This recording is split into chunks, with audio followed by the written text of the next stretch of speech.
Garlick gonna roll to his left, looking for his man Cowie. Complete! Touchdown, Brandon Cowie! I'm Wes Fromm here with head coach Tom Kearly as we head into week 6 of the football season. Coach, coming off a big win at Northwood, did not give up a touchdown in that game. Overall thoughts? Well, I thought we played well most of the time, Wes. We had the ball for 38 minutes. Was not a lot of possessions. I think there was only 7 or 8 possessions for each side. We capitalized. I think we scored a touchdown. About every other drive we had. Defensively, we gave up some big plays, some sloppy plays, but I guess as a head guy, you can't be too frustrated when you don't let them cross the goal line. In that game, third downs were huge, and you said so in the post-game interview. We were 11 of 15, held them to 1 of 11.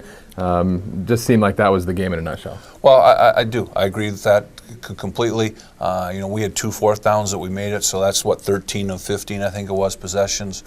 They had 1 fourth down, so I think they were 2 of 13, and that translates into why we had the ball for 38 minutes, and they had it for 21 something, and they were 3rd in the league in time of possession coming into that football game. Talk about the scoring plays in that game. You get 3 touchdowns, 3 different guys in that game. Well, we, the first one, we got it down in there. Charlie Leffingwell had a nice run, got down to the 1, and we took 2 cracks at it on the belly play, and Zach Skeels scored on that one.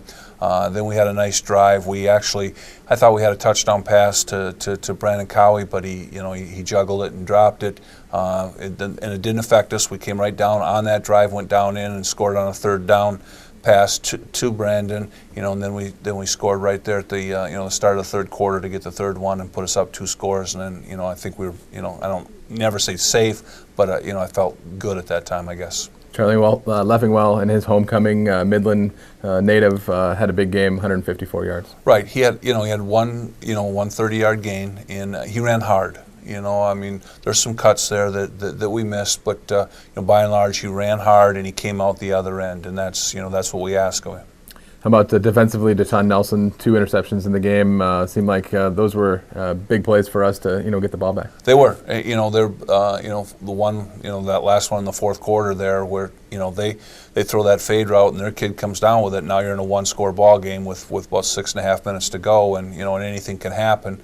And those were both competitive picks. They're both interceptions that he. As a competitor, made good plays on both of those. Tanner Egan, I thought, our 3 technique played very well. He's got probably our play of the game defensively on a 4th and 1, and he makes a great play there. On the next drive down with about 4 minutes to go to try to give us the football. Tyler Scarlett managed the game very well. You can see that in the 3rd down conversions, right. But through his first 2 interceptions, evaluate his game. Well, the first one he got greedy, and that's fine. He wanted to go after it and try to get the score, and I don't mind that. I'd much rather. I've always said I'd much rather try to coach a quarterback down on what they probably shouldn't have done than to try to get them what they could have possibly made happen, and that's a sign of a good quarterback.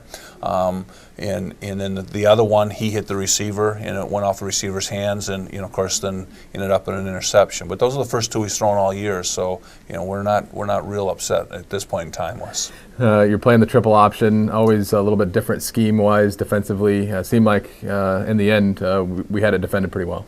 Well, we did. I thought we defended the run. They did have 5 big plays. I think 4 of them were pass plays, and a couple of them were frustrating because they were at the point in time in the game where we were in coverage.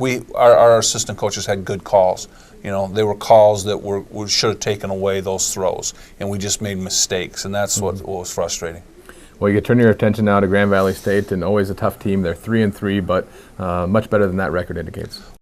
There's no question their last 3 football games they've played very well, and we have utmost respect for them and their program and their players, but we're ready to play. We want a chance, and we went down there last year and didn't perform, laid an egg if you would, did not compete. We got run out of town. Now we got a chance, and how well we practice and prepare should give us a chance, or hopefully get an opportunity to go after them this week. Well, the schedule sets up very well for us, and we thought maybe going into the season that this might be how it would go. But you're 5-0. You come home for 4 of your last 5 games. You got to feel good about playing a lot of home games here in the last half. Well, we do. But, I mean, there's good news and bad news. The good news is you got 4 of them, at home. Bad news is, Grand Valley and Ferris and Ashland are 3 of the 4. That's no enviable task by any means. When you look at the standings right now, you still got 3 undefeated teams in the league. There's going to be only 2 after this weekend. Ferris and Ohio Dominican play each other. Talk about how the league race is shaping up. Well, that's a huge ball game down there, in Columbus with those 2 teams. Whoever wins that, I'm sure will be the favorite. We have a chance, of course, to still stay unblemished. Ashland's only got the 1 loss, and they've got a couple of big ball games. They've got Grand Valley left on their schedule and ourselves, and Grand Valley's playing very well. Yeah. And we've always talked about it. You got to be ready. If you're not, it doesn't matter who it is. Someone's going to get you.